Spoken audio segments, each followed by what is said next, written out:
Hey, everybody. Look, happy anniversary, everybody. Happy anniversary. Happy anniversary. I know what anniversary is. A real patriot know what today is. A real patriot know what November the 8th is. Trust me on that.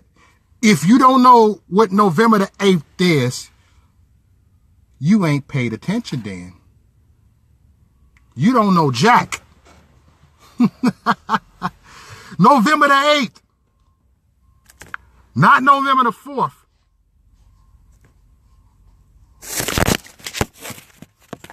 Hold on. November the 8th. Not November the 4th. Yes, y'all already know, y'all. More years. It's more to come. What up, AD? What's going on with you, sir? Can you hear me? I hear you. I hear you very well, man. You know, we just had a long conversation, so I'm hoping I can get some words out. All right. Let them have it, man. You November the 8th today, man. November the 8th. Yeah, I remember this day very well, man. You know, like I told you the last time we talked, I pretty much understood that the states that he won, that they gave him no chance of winning. I said that he would most likely win those states because of the economic situations that was depriving those states. And, you know, as we talk, you know, we like to be somewhat inclusive, which in returns, it makes people believe that because we have a inclusive type of ideology that we don't care about certain things and certain things aren't important to us. But the weird part about this stuff is most of the things that separate us are minuscule in nature, if I say that correctly, to what actually we have in common. And somehow we have been taught to just become complacent in who we are and what we believe. And a lot of times we are taught that from the time we are kids growing up, especially when you come from the places that we come from. And I saw when he won, I watched how they try to spend it. I watched how they try to make it something more than what it was. And the very next day I made a video. I said Trump win wasn't a white lash, it was a backlash. And in my video, I spoke about the economic situations in coal country. You know, because these are things that people don't understand. You know, when people don't have jobs, when people don't have the luxury to be able to go out here and to at least just pay the bills that they have to pay, it kind of does something to them. And when you try to attach a certain type of stigma to these individuals, then they also become complacent. So now they place themselves in bubbles. So you have a bunch of people that place themselves in bubbles, and the bubbles are just clashing with each other. They're not bursting, they're just clashing. And that's what we get wrong. Yeah. And I also talked about the whole thing going on with the NFL and these athletes and stuff. I've been said this a long time ago. Sometimes when you come home from a hard day's work or a hard week's work, sometimes you want to just sit there, you want to turn on ESPN, you want to turn on the game, and you want to just focus on the game. You don't want to hear somebody sitting up and saying, hey, I'm sitting here with a $5,000 suit on, but you oppressing me. And I just had to call the bill collector to say, hey, I got 50 this week. Can I give you another 52 weeks from now? Right. You see, I mean, I may be like off with this stuff, but I just want people to actually like be able to start putting this stuff in perspective, man, and utilizing true logic. It's really not that difficult. It's really not. Yep. But people make it out to be more than what it is. And that's where we get lost. And there's people who, if you're raising kids or you got kids, grandkids, and you want to see them to grow up, man, in a real inclusive, a real society that's full of diversity, true diversity, not diversity that's designed by ideology, but diversity is designed by you can be your own person, but just don't try to implement everything that you believe and throw it off on me and say, because I don't believe that somehow I'm this and I'm that. And that's where we get lost at. And that's what's going on right now. And Trump win wasn't a white lash, it was a backlash 1 year ago today. I'll never forget it. I stayed up late to watch it, and it was awesome. But I knew the fight wasn't over. I said that too. It's not gonna be over. Yeah. It's gonna be a long battle, and you got to be able to do your part to make sure that you're doing everything that you possibly can to make sure that you have people understand where you're coming from. Because as I said, a lot of times we tend to get complacent, and that's where we go wrong. That's where everything goes south at. You know, I just talked to you for about an hour, so I'm running out of things to say.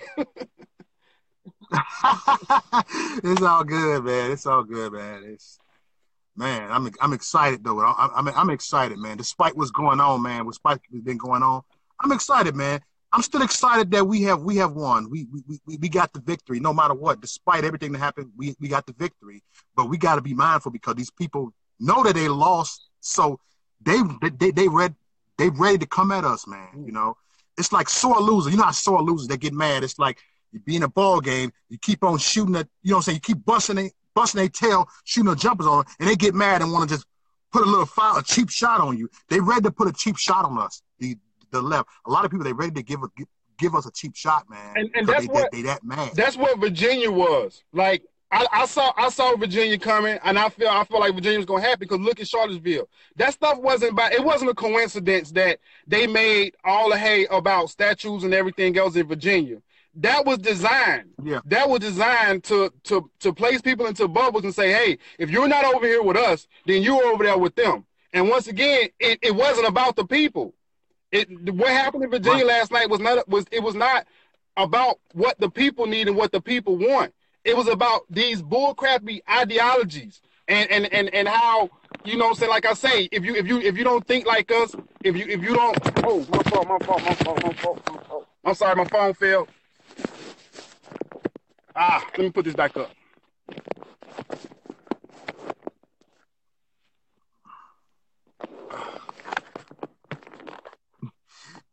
Blooper. But I don't usually do this in the truck. I usually do this in the car. So I'm trying to right.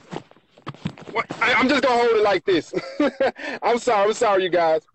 But I had to I got it leaned up against one of my oil cans. I'm leaning this. Yeah, my little pop talkie thing, man, it's like coming off, man. It won't stay on, so I apologize about that. But it's all good, man. You know, but like I said, Virginia was one of those situations to whereas it wasn't about the people. You know, it was about ideology, and they feel like they got a victory because they suppressed people. Like they really suppressed people because what it did was it demoralized a lot of people, and it made people choose sides versus actually saying, okay, who had the better policy? Who has the best policy? And that's what happened in Virginia last night. But the thing about it is, we can say that Virginia was an anomaly, but not really. You know what I'm saying? Mm-hmm. This can, like you said, they lost. So now they will go to extreme measures.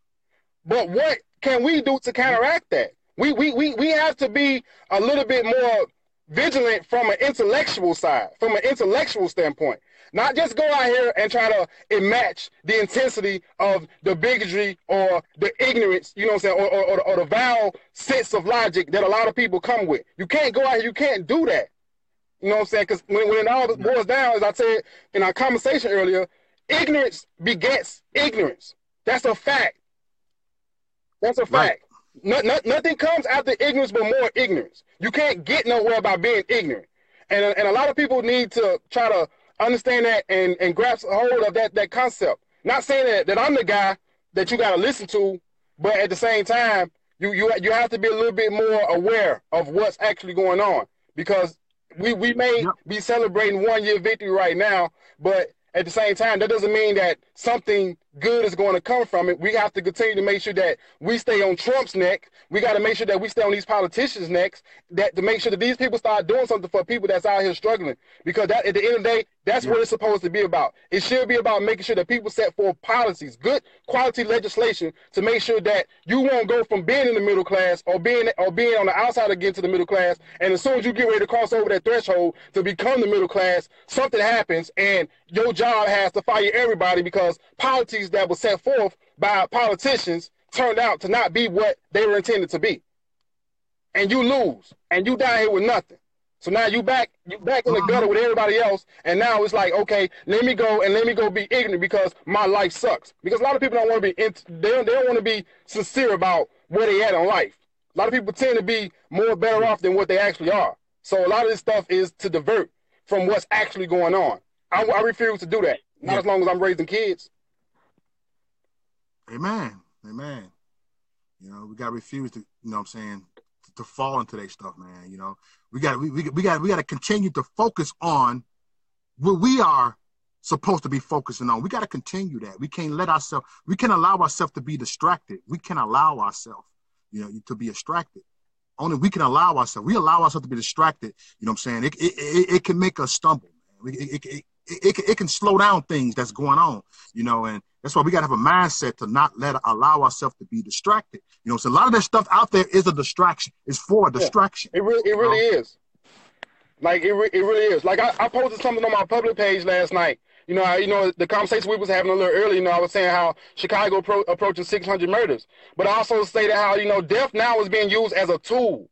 Death shouldn't be used as a tool. We shouldn't be able to utilize death. We shouldn't be able to utilize tragedy to try to advance agendas. And that's what it's becoming. That's why I didn't make a video about it, because I saw it and I thought that it was sad to see how people were initially coming out and barely even saying, hey, I want to pray for the families of the victims who were slain, or we should take the time out and try to come together as a nation. Let's try to heal as a nation. That's sad that we at that point in society, time in society, to whereas that's not a focus no more. Nobody's willing to come together for anything anymore. It's let me go and let me see how I can try to say this is the other side is responsible for this, or the other side is responsible for that. And it's across the board. It's not just one-sided. I know a lot of people may think that, oh, it's just one-sided. No, it's across the board. You have to start being realistic about this stuff, because if you don't begin to be realistic about this stuff, we're going to continue to dwindle. And we are the greatest nation on this planet by far. That's why people come here. That's why they come here. But at the same time, if we don't begin to take hold of this stuff, man, if we don't begin to try our best to inform our kids, to inform people about what we truly believe and why we truly believe it, then we're not getting nowhere. We may get small victories, but they're just small victories. The big victories are 10, 15 years down the line, and you can look back and say, man, I remember that. I remember when Trump won. And ever since then, this country has been on a great path ever since then. Not 10, 15 years from now, and we still having the same conversations. We still having the same debates. We still arguing about Black Lives Matter over White Lives Matter. You know, we still got idiots out here screaming that, you know, no, my struggle is not like your struggle is not like my struggle. We got to go out here, we got to be ignorant, we got to be belligerent, we got to fight, we got to argue, we got to fuss. Man, come on, man. Like, that's what kids do. Like, who wants to live their life like that? To where that's what it's constantly about. And it's just you're messing up potential relationships that you can have with people by doing so, because they don't share views on life. I don't want nobody to share my views on life. I don't know what you do in your personal life. You know what I'm saying? If you share what you do in your personal life, that's cool. But at the same time, what you do in your personal life is your personal life.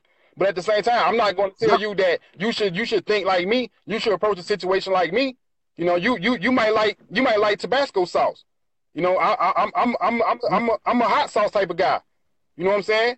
I'm supposed to say, hey, Mo, man, you need to get off that Tabasco sauce, man, to come over here to the hot sauce side. Because hot sauce is a little bit more. Come on, man. No, I mean, that's a stupid comparison, but that's pretty much what it is. Because when it boils down, a lot of the stuff don't have nothing to do with the masses. What has something to do with the masses don't get talked about.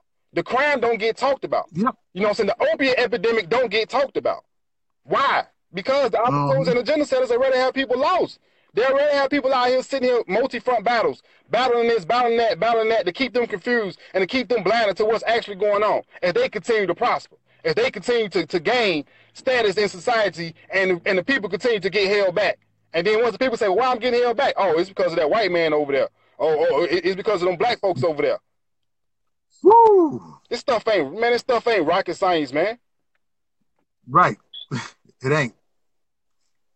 All right. Thanks for coming on here, my brother. Like I say, I try to have something to talk about, man. But because I don't want to become repetitive. But we just had a long conversation beforehand, so it's a little bit deeper than what's being displayed right now.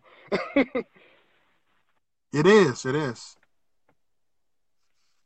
So yeah, thanks for coming on here, man. I'm about to head on out, man. And man, you keep on fighting, brother. You keep on fighting, man. And we got a long road ahead of us. Everybody, we just keep on fighting, man. Because this is only the beginning. Right. This is only the beginning. Power to the people, man. Power to the people. Not power to some race. Power to the people. The people as a whole. Because the people. Yes, we are. The media like to think that they the fourth branch of government, but the people are the fourth branch of government, man. And it's time that we start acting like we the fourth branch of government, because we not doing what we supposed to be doing right now. Because we blind about stupid stuff. All right. All right, man. Take care of yourself, sir. All right, brother. Be easy, man. Yes, sir.